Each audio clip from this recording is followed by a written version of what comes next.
Offrir aux gens un espace d'expression sur ce qui les intéresse et qui intéresse aussi les autres, c'est aussi l'intérêt de cette émission. Bienvenue à toutes et à tous dans l'invité de l'Intelligent TV.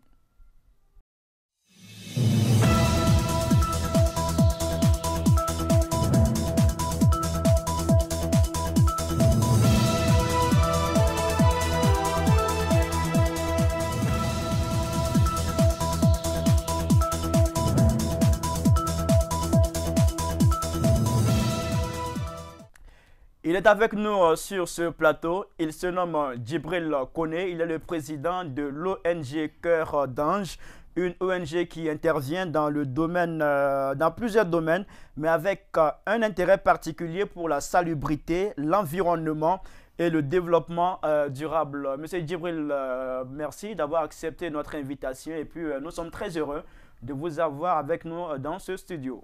Tout le plaisir pour moi d'être ici avec vous aussi.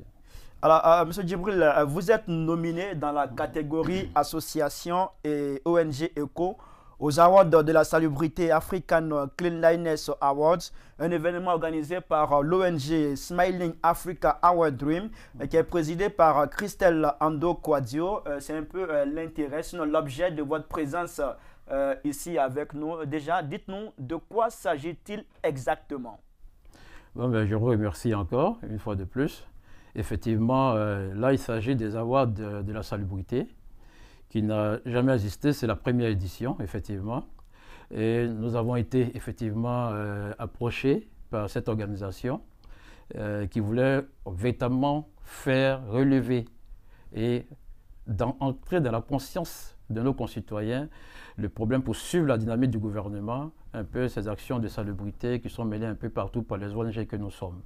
Donc en cela, il fallait trouver une lucarne aussi pour non seulement exhorter ceux qui exercent déjà dans ce domaine, mais mieux les amener à mieux faire encore et les encourager un peu dans ce qu'ils posent comme acte pour le bien-être et la bonne santé de nos concitoyens dans le domaine de la salubrité et l'environnement. C'est un domaine important. Alors juste à préciser que l'ONG Smiling Africa Our Dream, c'est une ONG qui encourage encourage les initiatives en faveur de la salubrité. Et l'environnement. D'accord, d'accord. Quel est le sentiment que cela vous fait d'être nominé pour ces awards? Je pense qu'il n'y a pas de mots, parce que nous, en tant qu'ONG, déjà, c'est le don de soi. Donc, quand vous voyez que vos actions sont en train d'être reconnues, que c'est vu et remarqué, je pense qu'il n'y a pas d'autre satisfaction meilleure que cela. Donc c'est une joie immense, bien entendu. Alors c'est une joie immense. Vous êtes très heureux, là, ça se sent. Si on vous demandait ce que vous pensez de cette initiative de l'ONG Smiling Africa Our Dream. Je dirais tout simplement bravo à l'ONG pour son initiative et que le monde de la salubrité qui œuvre dans le domaine de l'environnement n'en serait que reconnaissant. Voilà. À votre avis, comment arrive-t-on à ce niveau? Pour vous qui êtes nominé dans cette catégorie, comment on arrive à ce niveau? Bon, je pense que pour y arriver, l'effort il doit être naturel parce que la qualité d'ONG, d'action que nous menons, c'est quelque chose, comme on dit, de libre, le don de soi surtout, ce qui se fait avec le cœur. Donc, vous prenez une activité, vous regardez, vous avez une conscience à épanouir, à développer, à assainir votre environnement. Vous voyez, vous avez le souci du bien-être de vos concitoyens et de vous-même d'ailleurs, parce que tout ce que vous faites, c'est bien. Ce n'est pas pour les autres que vous le faites pour vous-même aussi. Parce que si vous êtes dans un environnement qui n'est pas propre, bien entendu, vous n'allez pas avoir un développement sain pour votre environnement, votre famille, vos enfants. Tout le monde passe par là. Donc, je pense que c'est le premier cadre qui nous entoure. D'abord. Là, nous sommes dans ce studio. S'il n'est pas propre, il n'est pas sain, je pense qu'il ne fera pas joie, il ne pourra pas bon vivre dans ce studio. Donc déjà, avec le décor, la propriété qui y est, je pense que ça déjà, c'est ça, on dit le cadre de vie propre déjà. Mais à une dimension plus élevée, nous déjà qui sommes dans ce domaine, qui voient un peu le domaine de la salubrité assez développé, un peu partout ailleurs, c'est un combat assez important. Mais le peu que nous pouvons faire et que nous faisons au quotidien, c'est ça là qui nous réconforte et que nous disons qu'avec la persévérance, on pourra y arriver. Alors, beaucoup se posent cette question que je vais vous poser. Ouais. Comment vous appréhendez votre nomination? Bon, je l'appréhende déjà, pour moi, il faut le dire, comme je le dis, quand j'ai reçu le coup de fil déjà, par le message, ah, c'est l'ONG Cœur d'Ange, mais si, effectivement, ah, mais vous êtes nominé pour les awards de la salubrité. Il dit, ah bon? Il dit, ah bien, mais dis donc. Ah, donc je suis remarqué, mon travail est vu. Donc il dit, ah, effectivement, donc ça veut dire que tout ce que vous faites, faites attention, parce que vous êtes suivi. Donc je pense que pour moi, je suis le plus heureux en ce moment. Surtout, encore, je le dis, pourquoi j'insiste là-dessus? Parce que c'est vrai, il y en a qui existent depuis longtemps. Il y a des ONG qui existent depuis longtemps, depuis une vingtaine d'années. Mais l'ONG Cœur d'Ange existe depuis 2018. Ce qui veut dire, sans pour autant dire que les autres ne travaillent pas. Mais en si peu de temps, peut-être à la méthodologie et puis dans le style de fonctionnement que nous avons mis en place, nous avons su nous faire remarquer au plus tôt. Alors, vous avez parlé du style de fonctionnement. Voilà. On va arriver à cette étape lorsque nous aurons l'occasion de parler en long et en large de votre ONG qui est Cœur d'Ange. Mais déjà, il faut signifier que vous êtes en compétition avec d'autres associations et ONG. Bien sûr. EHE International, Green Ivory, U-Report Cocody et puis le MASKI qui est le mouvement actif pour la salubrité en Côte d'Ivoire. Le vainqueur sera connu ce samedi 18 décembre 2021 à l'occasion d'un dîner gala. Êtes-vous confiant ou avez-vous des réserves? Dans tous les cas, déjà, nous sommes confiants. Nous sommes confiants. On ne va pas à une compétition pour perdre. Mais déjà, il faut le fait d'être déjà... Vous êtes convaincu des efforts que vous avez fournis pour la salubrité en Côte d'Ivoire? Bien sûr. Je pense que déjà, tout le monde sait ce qu'il fait, mais ce n'est pas ce que l'autre fait. D'accord? Et pour être remarqué et nominé déjà, pour moi déjà, c'est une satisfaction déjà. Et je pense que ce ne sera pas une surprise pour moi d'être le nominé des nominés, comme aussi les autres ont là aussi les matières. Pour être aussi dans la liste des nominés, c'est qu'il y a eu matière à cela. Donc je pense que tout le monde y gagne. Et nous sommes tous vainqueurs dans cette affaire. Mais comme il faut toujours un devant, pour représenter encore les autres, pour porter encore plus haut le flambeau, c'est en cela que nous nous alignons. Mais pour ma part, en bon compétiteur, je dis, je serai le nominé. Vous êtes confiant? Très confiant. Alors, qu'est-ce que cela représenterait pour vous de remporter ce prix? Oh, une joie immense, une consécration des efforts consentis et déployés et de tous ceux qui nous accompagnent parce que l'histoire de la salubrité, ou dans le domaine de la salubrité, il y a beaucoup de choses. Comme vous le savez. Beaucoup de choses, c'est les risques de santé et de maladies. Parce qu'on dégage la saleté pour mieux vivre. Mais ces saletés-là, c'est tout un tas d'ordures. Mais comment vous faites face à ces risques-là? Bon, il y a des protections de base que nous faisons déjà. Mais comme on n'est jamais assez protégé ou assez prudent... Vous protégez comment? En portant les gants? Les gants, bien sûr. Il y a le matériel adéquat. Il y a des gants avec les cache-nez. Effectivement, bien sûr, Covid oblige, mais avant la Covid déjà, pour entrer dans l'état d'ordure, bon, il faut déjà mettre les cache-nez, il faut se protéger les gants, les bottes, c'est un peu de tout. Parce que vous avez le balayage, vous avez le curage des caniveaux, c'est dans plusieurs secteurs. Vous n'avez pas peur du regard des gens? Les gens vous voient dans l'état d'ordure, ça ne vous gêne pas? Non, pas du tout, parce que comme je dis, vous l'avez choisi, vous l'avez aimé. Et vous regardez le résultat du travail accompli pour dire, ah, quand quelqu'un passe qui dit que là c'est propre, vous, c'est votre satisfaction. Voilà. Donc je pense que moi j'aime appeler comme ça mes gens les soldats de la salubrité. Voilà. Alors certainement il y a des gens qui souhaitent que M. Djibril Koné et puis son ONG remportent ce prix. Qu'est-ce qu'il faut faire? Bon, je pense que pour l'heure nous sommes soumis au vote massif parce que pour les 5 nominés nous avons les votes en ligne. Et c'est en cela que nous avons exhorté tous nos sympathisants, membres des ONG, à voter massivement pour soutenir leur idole, leur candidat, afin qu'il soit porté au plus haut. Et comment voter? Est-ce qu'il y a un process? Oui, il y a un process sur le vote en ligne. C'est-à-dire qu'il y a un lien de vote qui a été mis en place. Donc, on demande à nos gens, on leur envoie ce lien de vote. Et leur demander, effectivement, dès que vous allez sur le lien de vote, vos sélections, vous allez... Est-ce que ce lien, on peut l'avoir? Bien sûr, on peut l'avoir. Là, tout à l'heure, vous rentrez sur votre page Facebook. Vous entrez sur le truc, vous allez voir le lien de vote. D'accord? Vous avez la liste des nominés. On va vous demander de choisir l'ONG que vous souhaiterez voter. Donc, vous choisissez la carte de l'ONG qui vous concerne et puis vous validez votre vote. Voilà. Et ce vote est pris en compte par la centrale organisatrice. C'est seulement à travers ce lien qu'on peut voter. À travers ce lien, pas autre. Pas autre. Pas autre lien. Mais pourquoi l'on devrait voter pour vous? Oui, bon, déjà, ça c'est... Bon, ça me fait sourire.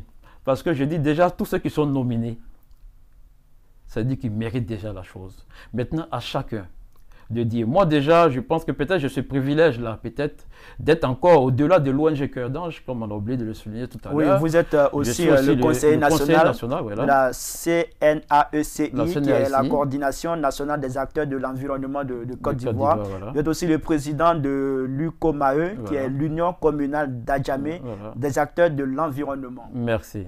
Donc, comme vous l'avez si bien dit, la CNAECI, qui est la coordination nationale des acteurs de l'environnement de Côte d'Ivoire, œuvre donc, au niveau national. Nous sommes représentés par 117 ONG membres, dont je suis le conseiller national. Donc, pour dire que déjà, nos actions que nous menons, nous avons déjà cet atout et cet avantage d'être une force nationale, d'avoir plusieurs ONG à notre actif.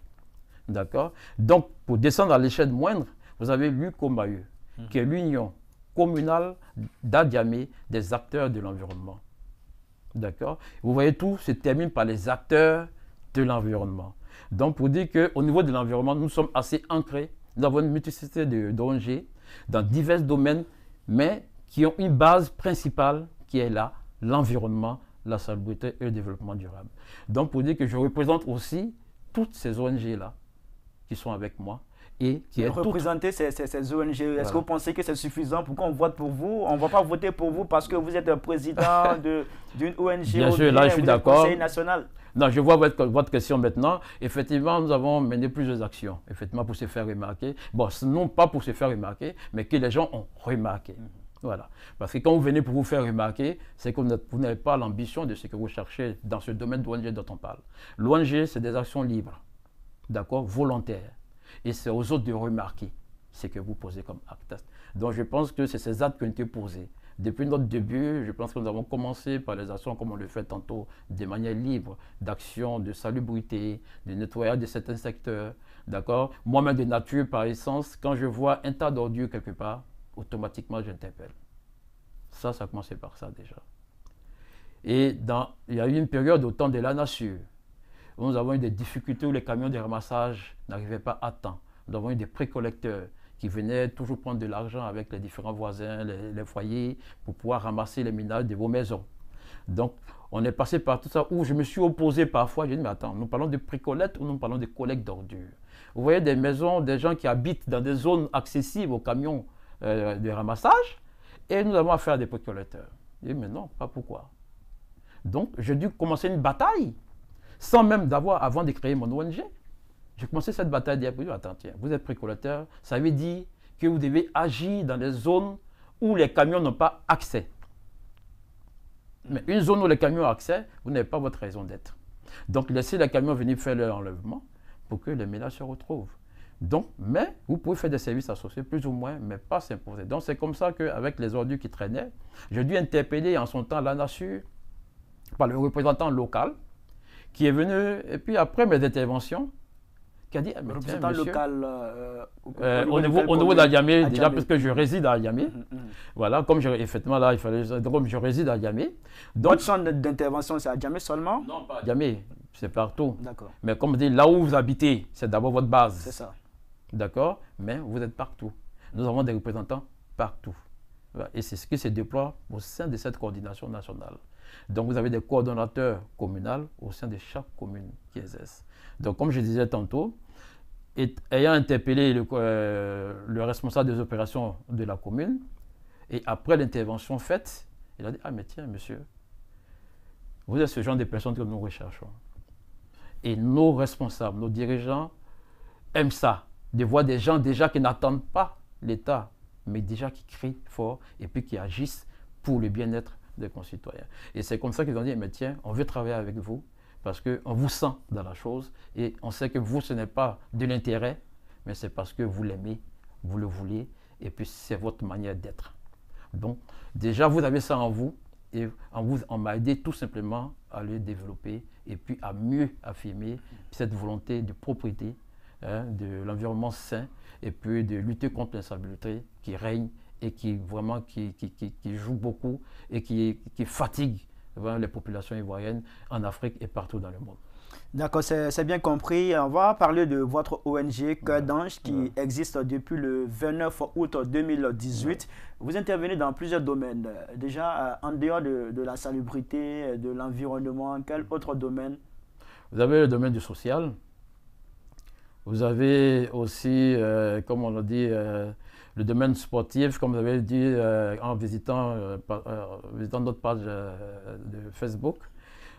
Aussi, nous intervenons partout, même dans les activités sportives, nous menons des actions de salubrité parce que la salubrité accompagne tout ce que nous faisons. Même dans le domaine des arts martiaux, d'accord, nous avons des rapports avec les responsables du dojo, du centre de taekwondo et consorts, et ceux-là, nous les accompagnons aussi, d'accord, pour les aider aussi toujours à inculter à leurs élèves, à leurs apprenants, les bonnes matières, les bonnes attitudes à avoir, les éco-gestes surtout, à toujours maintenir leur environnement propre.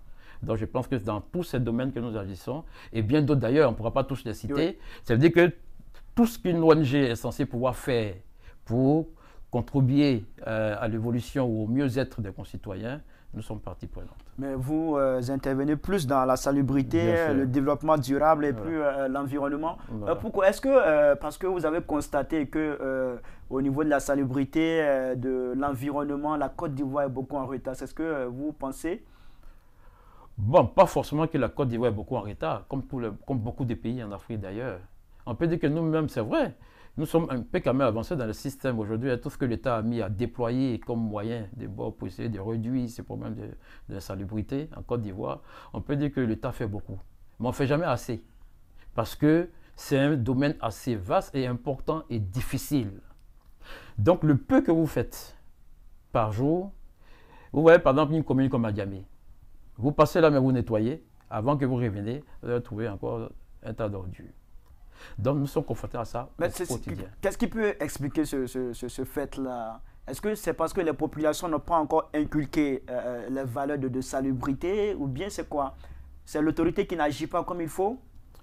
Je pense que ou bien c'est vous les ONG qui n'agissez pas comme il faut aussi? Non, pas véritablement. Les ONG, comme elles apportent les parts. Elles font ce qu'elles peuvent. L'État aussi fait ce qu'il peut. Parce que quand l'État met aujourd'hui ces grands opérateurs comme nous avons qui n'existaient pas avant, il y a eu plusieurs systèmes qui ont été mis en place. Chaque système a eu ses failles et ses avantages à un moment donné. Mais n'oubliez pas que les populations s'accroissent au fur et à mesure. La population qui il y a 10 ans, il y a 20 ans n'est pas la même aujourd'hui. Mais aussi, vous avez touché un pas important, le fait que les gens sont difficiles à conscientiser. Vous faites des campagnes de sensibilisation qui ne cessent pas. Aujourd'hui, je félicite l'État d'ailleurs, à travers les différentes structures mises en place. Vous avez le ministère de la Salubrité, d'accord, de l'assainissement et de la salubrité. Vous avez le ministère de l'Environnement et du Développement durable. Par eux, vous avez les services démembrés qui sont l'ANAGED et bien d'autres. Qui ceux-là, par leur dynamisme sur le terrain, posent des actions et travaillent de concert avec les ONG. Et aujourd'hui, nous sommes les bras séculiers de ces ministères et des différents services. Et je dis déjà merci à la directrice générale de l'ANAGED qui fait beaucoup dans le domaine de la salubrité. Bien sûr, l'État fait ce qu'elle peut, mais elle aussi, par son développement personnel, son engagement personnel, et a fait confiance surtout aux ONG. Et nous le disons merci pour cela. Et pour cela, à chaque fois que nous avons besoin d'aide, parce que c'est vrai, les ONG elles font ce qu'elles peuvent, mais elles ont besoin aussi de soutien. C'est ça. Elles ont besoin d'aide. Nous travaillons pas en C'est facile pour vous d'avoir le soutien? Pas facile, justement. C'est pas facile. C'est des fonds propres que nous travaillons. Mais aussi, c'est en cela que quand les ministères nous viennent en aide parfois, c'est des aides symboliques. Parce qu'on dit déjà. Cela veut dire quoi? On dit une ONG déjà, parce que quand on parle d'ONG, on ne parle pas, vous parlez qu'en termes d'ONG, on parle d'activité. Mais en termes sociétal, on parle de contrat. Quand vous avez dit une société, une entreprise, on parle de contrat. Un contrat, ça a but quoi? Lucratif. Mais une ONG, ça a but non lucratif. Donc on parle d'activité. vous initiez une activité. Il y a celle-là que vous pouvez initier vous-même. Et puis vous avez des activités qui sont initiées par les ministères de tutelle, dont le ministère de la Salubrité, l'Environnement, la NAGED à travers la NAGED. Et nous avons participé par exemple à beaucoup d'actions dans ce domaine. Vous avez vu que la NAGED par exemple a entrepris la sensibilisation en milieu scolaire. Partout on peut toucher parce que ça commence au bas âge. Nos enfants, à les apprendre les éco-gestes, comment se comporter dans la vie et avoir un environnement. Parlant d'éco-gestes, voilà. Vous faites référence à quoi? Les éco-gestes, c'est déjà de manière la plus banale déjà. Vous finissez de boire votre sachet d'eau ou bien consommer quelque chose et puis sans réflexion, vous balancez ça. C'est pas un éco-geste. Est-ce que à votre avis, pour vraiment combattre l'insalubrité, il faut déjà, dès l'école, instituer des enseignements à ce niveau-là? Absolument, absolument. Ça part par là. Je pense que l'éducation de base est importante. Tout ce que nous faisons juste est le reflet de ce que nous avons reçu comme éducation. Vous avez déjà l'éducation, vous avez aussi l'environnement dans lequel nous vivons, nous évoluons aussi. Pourquoi on dit que déjà, c'est que les parents font à la maison. À l'école, c'est que l'enfant apprend. Et puis dans son propre cercle, à lui, c'est qu'il développe. Donc c'est tout un tas d'ensemble. S'il y a un qui est manqué, effectivement, il y a toujours un défaut quelque part qui va se poser et que nous allons ressentir dans les attitudes de cette personne. Donc, on dira toujours que, mais tiens, lui, ces attitudes démontrent dans le milieu dans lequel il a évolué, on voit déjà à qui nous avons affaire. Donc, c'est en cela qu'on multiplie les campagnes de sensibilisation. Et on dit, prenons ça à la racine. Tout récemment, vous avez vu, si vous suivez l'actualité, vous voyez que beaucoup d'actions, au niveau d'abord même des municipalités, nos maires aussi ont suivi le mouvement. Les ministères suivent le mouvement pour parler à nos enfants, les apprendre, bien sûr, que d'entretenir un environnement propre, il y va de leur propre intérêt. Et ils pourront être des bons élèves, grandir dans de meilleures conditions et adopter les meilleures attitudes à avoir pour un développement meilleur, pas pour eux-mêmes seulement, mais pour leur pays aussi. Alors, vous avez énuméré beaucoup d'actions que vous avez posées. Pour les actions futures, c'est quoi? Les actions futures, il faut dire que c'est toujours dans les mêmes veines, mais on essaie de bonifier ce que nous avons déjà fait. Parce que c'est les mêmes choses, en fait. On répète, comme vous l'avez si bien dit. Vous parlez à une personne aujourd'hui de ne pas jeter les ordures n'importe où, de conditionner d'abord ces ordures avant de les mettre à la poubelle, et puis de respecter quand même les règles qui ont été données par l'État de Côte d'Ivoire à travers l'ANAGED des différentes structures qui gèrent les ordures ménagères et consorts. De ne pas à nos enfants écrire par-ci ou par-là. Quand vous commencez par tout ça, je pense que les enfants, quand ils suivent ça, c'est déjà bon. Et nous, ça nous permet de savoir que ce que nous posons comme acte, il faut le répéter. Il faut le suivre, comme vous l'avez dit aujourd'hui. L'enfant, vous lui parlez aujourd'hui, peut-être qu'il ne comprendra pas. Mais à force d'insister, de persister, de répéter les mouvements de sensibilisation, il va finir peut-être, comme on dit, on souhaite, de comprendre l'affaire. Parce qu'il peut être dans une phase de maturité dans son évolution, où par exemple, vous savez qu'il y a plusieurs secteurs d'âge. Vous avez un secteur d'âge de nos adolescents qui sont difficiles à gérer. Comme on dit, les enfants de la fleur de l'âge, on le voit en pop, quand vous voulez parler, lui là, il dit quoi? Il nous raconte quoi? Il nous fatigue là. Et dès que tu tournes le dos, tu balances derrière. Tu reviens, il faut savoir employer la méthode. Mais vous avez certains élèves, ils ne sont pas tous mauvais. Certains qui comprennent et qui font le relais pour parler à leurs amis. Et je pense que... Vous parlez beaucoup des élèves. Est-ce que pour vous, ce sont eux qui sont à la base des questions d'insalubrité? Non. On veut dire qu'à la base déjà, parce qu'on est enfant, on grandit, on va à l'école, on apprend des choses. Et l'école, par essence, regorge beaucoup, des millions et des millions d'enfants. Et c'est de là que nous sortons de là, ça. On grandit, et puis on rentre dans la vie active. Donc on rentre dans le quotidien normal de notre vie. Donc si nous n'avons pas une bonne base d'éducation, comment est-ce qu'on pourra mieux entretenir notre environnement? On va continuer, bien sûr, dans la désobéissance des règles d'or qui ont été déjà apprises. Mais quand on a la conscience de ça, quand on arrive à avoir des enfants conscients qui sortent de l'école avec ce qu'ils ont appris et qui vont le répercuter aux autres, nous, en tant que parents déjà, si nous avons eu la bonne éducation, que nous le répercutons à nos enfants et que nos enfants suivent la chance d'écouter et de percevoir ce que nous voulons, et ces enfants se vont le répercuter aux autres, je pense que c'est une chaîne qui est continue au fait. C'est pour cela qu'on agit plus, on a dit d'agir plus sur les enfants. Sinon, ce n'est pas les enfants qui sont à la base de ce que nous voyons dehors. Je pense que c'est bien compris maintenant. Alors, M. Djibril Koné, nous sommes presque à la fin de cette émission. On vous donne l'occasion d'adresser un dernier mot, notamment pour ce qui est de cette nomination aux Awards de la salubrité. D'accord. Bon, ben, pour ma part, je dirais déjà merci à Madame Christelle Ando pour son initiative prise. Qui est la présidente de l'ONG Smiling Africa Our Dream, qui est à l'initiative de cette cérémonie des Awards de la salubrité. Bien sûr. Donc nous disons un grand merci pour cette initiative et nous on l'encourage bien sûr dans ce sens-là pour cette première édition et que nous pensons qu'elle aura un succès bien sûr attendu par tous, avec la participation de tous d'ailleurs, et puis que les années futures, que nous puissions encore améliorer cette initiative et qui va permettre aux différentes ONG de mieux s'investir dans cette action de salubrité. Déjà, qu'est-ce que vous promettez si vous êtes vainqueur de ce prix? Je promets déjà, c'est dire quoi, de renforcer les liens déjà avec les différentes ONG partenaires qui œuvrent déjà dans le même domaine, même ceux qui n'œuvrent pas dans ce domaine, de les amener aussi dans ce domaine, qu'on soit de la salubrité ou pas, ça nous intéresse, ça nous concerne. Donc, et puis encore, accentuer nos activités, multiplier, parce que là, nous avons des plans programmes que nous mettons en place, des plans d'activité sur plusieurs années, et puis essayer d'encourager nos concitoyens, ceux qui ne sont pas encore membres de l'ONG, à nous rejoindre pour participer au développement de notre pays par les actes concrets que nous allons poser, bien sûr, dans ce domaine-là de la salubrité. Parce que le combat, il est loin d'être fini. On n'a même pas encore véritablement commencé au regard de ce que nous voyons.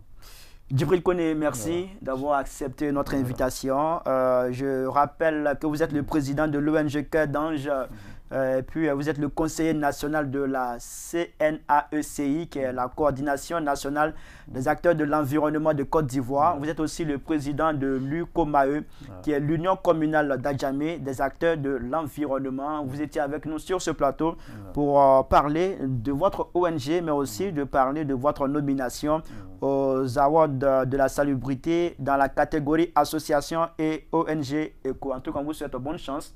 Bonne chance. On espère vous retrouver prochainement avec votre trophée pour faire un peu le bilan de cette nomination. Bien sûr, c'est moi qui vous remercie. Et puis, je suis très heureux aussi d'avoir été interviewé par un frère Koné aussi. D'accord. Donc, j'ai une affaire de Koné. C'est ça. D'accord. Donc, avec le Koné, on gagne toujours. On espère bien que vous aurez le trophée. En tout cas, on vous souhaite bonne chance. Merci d'avoir accepté notre invitation. Et puis, merci à vous d'avoir suivi cette émission. Et puis, portez-vous bien. À très bientôt sur l'Intelligente TV. Au revoir.